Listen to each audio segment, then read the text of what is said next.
Oh, 100% do it. I was really, although I wanted to work with Sanjiv because I wanted to understand a lot of what Adam was talking about, the first month or so I was a little bit, God, I don't know if I can do this, or it's taking up so much time.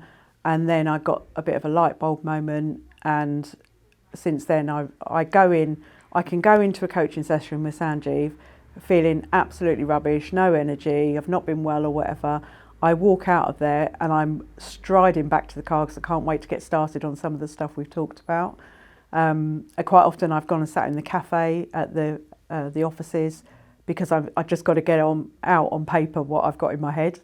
So I always come out feeling super energised and super excited about the next couple of weeks and what I'm going to push forward.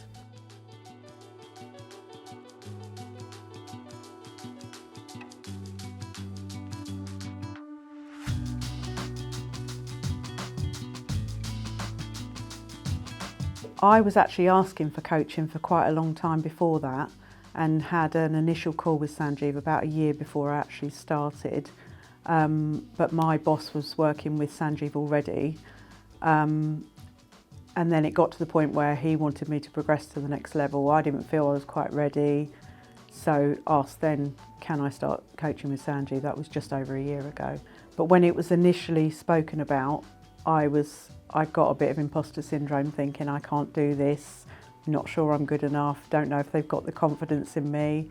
But working with Sanjiv, by the time I got to the point where I actually got the promotion, I was ready for it. Yeah, when I first went in, he was saying, what areas can I help you in? And I was going, I don't know. I don't know how to get from there to there. So we kind of worked out where I wanted to be over the next year, and then we broke it down into quarters and set some achievable goals over those quarters. Starting at the beginning, I worked out what I needed to focus on and then what I needed to delegate away. Previously, because I've been in the business for a long time, I got asked to do lots of stuff that were my previous roles.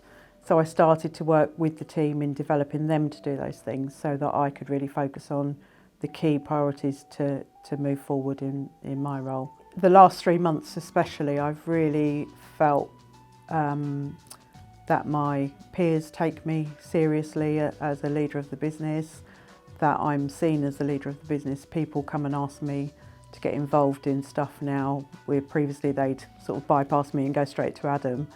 And a lot of that I think has come from the confidence coaching's given me. The ripple effect of me coaching is I'm also coaching the key members of my team who are then onward coaching with their team. And that's really empowering everybody. And we've seen the culture and the values of the business, that's just embedded so strongly now that everybody talks about it. It's become a second language. So that's been really, really good. Communication's probably been the biggest thing. I used to be very blunt, very outspoken. I used to swear a lot and apologise in advance for that. Just changing the way I communicated within the business has changed how I'm communicating at home. My relationship with my partner's a lot better. I don't argue with the children now. I'm very calm and measured in how I approach things. I used to be very reactive.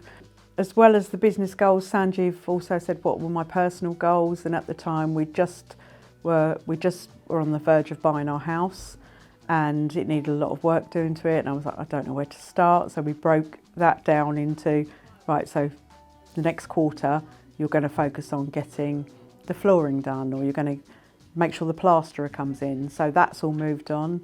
I had my eye on a car for quite a while. I've literally just bought a new car about 6 weeks ago. We bought the place in Spain.